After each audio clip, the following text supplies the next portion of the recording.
18ஆம் படி கருப்பசாமி துணை. என் தங்கப்பிள்ளையே, நல்ல எண்ணங்கள் ஓ மனசில் வரும்போதே அந்த செயலை உடனே செஞ்சுடு. ஏன்னா காலமும் நேரமும் உனக்காக காத்திருப்பதில்லை. நீ தெளிவான எண்ணங்களை உனக்குள்ளே வச்சுக்கிட்டு நல்ல செயல்களை செய்யும்போது இந்த கருப்பசாமி எல்லாத்தையுமே உனக்கு வெற்றிகரமாக முடிச்சு கொடுப்பேன். எதை செய்கிறதுக்குமே யோசிச்சுக்கிட்டே இருந்தாலும், எல்லாத்துக்குமே பயந்துக்கிட்டே இருந்தாலும் தோல்வி உன்னை துரத்திக்கிட்டே தான் இருக்கும். பயமும் தயக்கமும் உனக்கு தேவையில்லைன்னு தூக்கி எரிஞ்சினா வெற்றி உன் காலடியில் விழுந்து கிடக்கும். எல்லாருமே ரொம்ப கவனமாக நல்லவங்க போல நடித்து பேசிக்கிட்டு இருக்க இந்த உலகத்தில் நீயும் அதை கவனிக்காதது போல நடிக்க வேண்டியதாகத்தான் இருக்கும். ஏன்னா நடிப்பு நிறைஞ்ச உலகமாக இது மாறிடுச்சு. நேர்மையாக இருப்பதற்கு உனக்கு நேரம் இல்லைனாலும் கூட முடிஞ்ச அளவுக்கு கெட்ட விஷயங்களை ஒதுக்கி வச்சுட்டு அதை கவனிக்காம கடந்து போயிடு. உன்னை சுற்றி இருக்கிறவங்க எல்லாரும் நல்லவங்க தான் நீ நினச்சிக்கிட்டு இருக்க. ஆனால் நீ எப்போ கீழே விழுவ? உன்னை ஜெயிக்க விட்டுறக்கூடாது. நீ எப்படி ஜெயிக்கிற நான் பார்க்குறேன்னு உன் காலை வாரி விடுறதுக்காகவே ஒரு கும்பல் வாழ்ந்துக்கிட்டு இருக்கு. எல்லாரையுமே முழுசா நம்பி நீ ஏமாந்துடக்கூடாதுன்னு தான் உன்னை காக்கும் கடவுளாக இருக்கக்கூடிய இந்த கருப்பசாமி உன்னை காப்பாற்றுறதுக்காகவே ஓடி ஓடி வருகிறேனேன்னு செல்லமே. சொந்தக்காரனை நம்பி நம்பி ஏமாந்து போய் அப்புறமா ஏன் இப்படி செஞ்சீங்க, ஏமாத்திட்டீங்களேன்னு சண்டை போடுறதை விட யாரையும் முழுசாக நம்பாமல் எல்லாருமே தேவைக்கோடையும் சுயநலத்தோடையும் தான் இருப்பாங்கன்றதை புரிஞ்சுக்கிட்டு யதார்த்தமாக உன் வாழ்க்கையை ஏற்றுக்கிட்டு உன் சொந்த காலை நீ நம்புனா நிச்சயமாக நீ உன் வாழ்வில் வரலாறு படைப்ப. சொந்தங்கிறது பந்தங்கிறது வெறும் வார்த்தைகள் மட்டும்தான். நீ நல்லவனாக இருந்தாலும் சரி, கெட்டவனாக இருந்தாலும் சரி, உன்னை சுற்றி இருக்கிறவங்க உன்னை நம்பும்போது நீ எப்போதுமே அவர்களுக்கு உண்மையாக இருந்தால்தான் நீ நல்லவனாக இருக்க முடியும். எப்போவுமே உன்னை சுற்றி என்ன நடந்தாலும் எனக்கு கவலை இல்லைன்ற எண்ணம் இருக்கட்டும். என்ன வேணும்னாலும் நடக்கட்டும், என்னால் எல்லாத்தையுமே சமாளிச்சிட முடியுன்ற எண்ணம் உனக்குள்ளே இருக்கும்போது உன் வாழ்க்கையை நீ சந்தோஷமாக வாழ்ந்திட முடியும். ஆனால் நீதான் அப்படி நினைப்பதே இல்லை அல்லவா?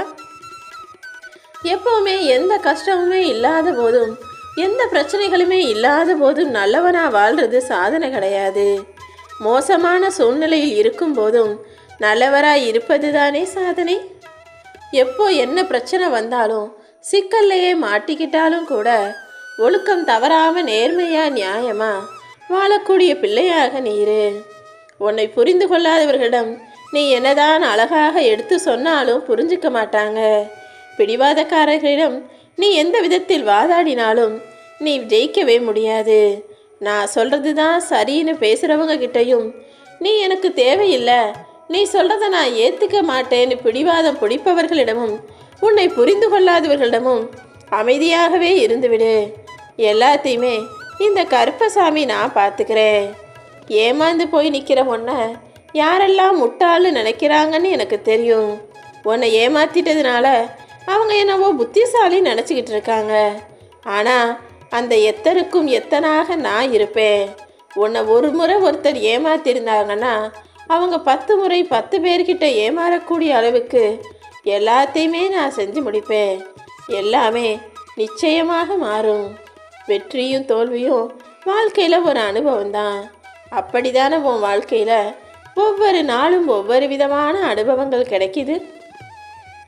நீ பெறக்கூடியது வெற்றியாக இருந்தாலும் சரி, தோல்வியாக இருந்தாலும் சரி, அது நிச்சயமாக உன் வாழ்க்கையை மாற்றும். போராட்டங்கள் இல்லாத வாழ்க்கையே உன் வாழ்வில் இல்லைன்னு தான் நான் சொல்லுவேன். எல்லா மனிதர்களும் வேறு வழி இல்லாமல் வாழ்க்கையை எதிர்த்து போராடி ஜெயிச்சு காட்டி முன்னுக்கு வந்து தான் ஆகணுன்ற கட்டாயம் இருக்குது. இல்லை, நான் எதுக்காகவும் போராட மாட்டேன், கஷ்டப்பட மாட்டேன், எனக்கு இருக்கிற வாழ்க்கையை அப்படியே வாழ்ந்துட்டு போகிறேன் நீ நினச்சாலும் வாழ்க்கையை அவ்வளவு சுலபமாக உனக்கு நிம்மதியையும் சந்தோஷத்தையும் கொடுத்துடாது. ஏன்னா வாழ்க்கையே ஒரு போராட்ட களம்தான். அதில் போராடினா மட்டும்தான் உன்னால் ஜெயிச்சு நிற்க முடியும் என் செல்லமே. எல்லாமே சரியாக அமையலேனாலும் சரி, அல்லது சரியாக நீ தேர்ந்தெடுக்க தவறினாலும் சரி, கடைசியில் கஷ்டப்பட போகிறது நீயாக தான் இருப்ப. வேலை விஷயமா இருந்தாலும் சரி, கல்யாணத்தில் துணை விஷயமா இருந்தாலும் சரி, உனக்கு பிடிச்ச பொருளாக இருந்தாலும் சரி, நகையாக இருந்தாலும் சரி, வீடாக இருந்தாலும் சரி, அல்லது துணிமணியாக இருந்தாலும் சரி, எதுவாக இருந்தாலும் நீ தேர்ந்தெடுக்கும் போது சரியாக தேர்ந்தெடுத்தினா உன் வாழ்க்கை கஷ்டமில்லாத நிம்மதி நிறைஞ்சதாக இருக்கும். தேர்ந்தெடுப்பதிலேயே நீ தவறிட்டினா, தப்பாக தேர்ந்தெடுத்துட்டினா வாழ்க்கை முழுவதும் கஷ்டத்தோட எல்லாத்தையுமே அனுசரித்து போக வேண்டிய கட்டாயம் வந்துடும். எதை தேர்ந்தெடுத்தாலும் கவனமாக இரு.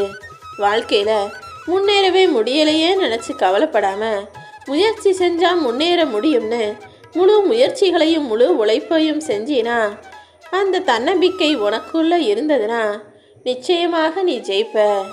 தரம் தாழ்ந்தவர்களும் கெட்டவர்களும் கெட்ட எண்ணத்தோட கெட்ட விஷயங்களையும் கெட்ட வார்த்தைகளையும் பேச தான் செய்வாங்க.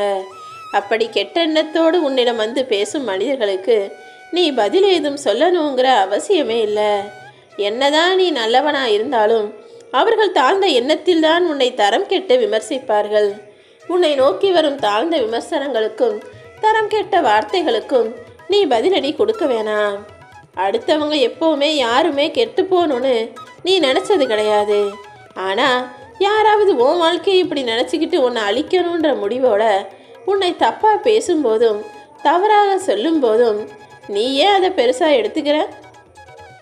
அளவுக்கு அதிகமாக நீ அடுத்தவர்களுக்கு முக்கியத்துவம் கொடுக்கறதுனால தான் அது உனக்கே கஷ்டமாக முடிஞ்சு போயிடுது. எப்போவுமே யார் வார்த்தைகளையும் பெருசாக எடுத்துக்காம யாருடைய செயல்களுக்கும் முக்கியத்துவம் கொடுத்து அதையே யோசித்து கவலைப்படாமல் நீயாக இரு. வார்த்தைகளை கவனமாக பேசு, யோசித்து பேசு, நல்ல வார்த்தைகளை பேசு. வார்த்தைகள் கவனச்சிதறலோடு வெளிவரும்போது, தப்பான வார்த்தைகளாக வெளிவரும்போது அது உன் வாழ்க்கையவே கூட கேள்விக்குறியாக்கிடும். எப்போதும் எந்த சூழ்நிலையிலும் நீ தப்பான வார்த்தைகளையோ தவறான விஷயங்களையோ செஞ்சிடக்கூடாதுன்னு தான் நானே உனக்கு பாதுகாவலா உன்னை சுற்றி வந்துக்கிட்டு இருக்கேன். சொந்தம்னு சொல்லிக்கிறதுக்கு உனக்கு 1000 உறவுகள் இருந்தாலும் காசு பணம் கையில் இருந்தால் மட்டும்தான் உன்னை சொந்தக்காரன்னு சொல்லி பெருமைப்படுவாங்க.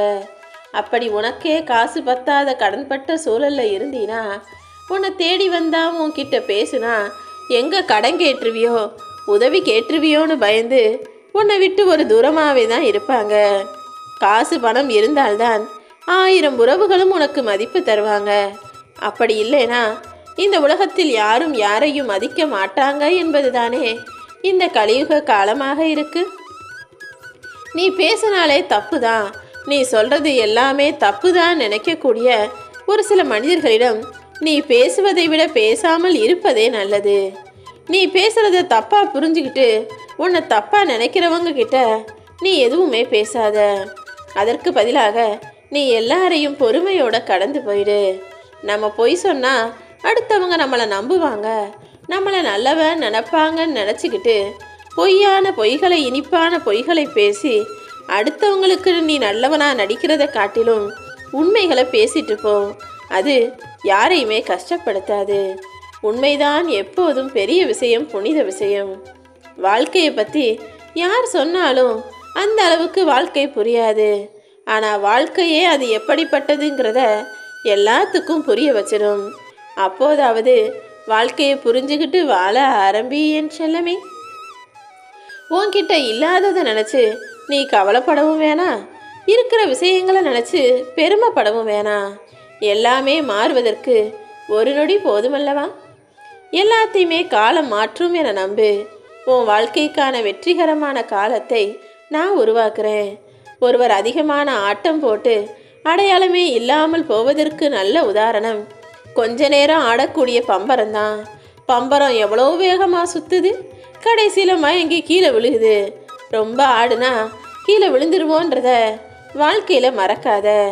வாழ்க்கை உனக்கு சந்தோஷத்தை தரும்போது ஏற்றுக்கோ, தராத போது ஏன் எதனாலன்னு உண்மைகளை தெரிஞ்சுக்கோ.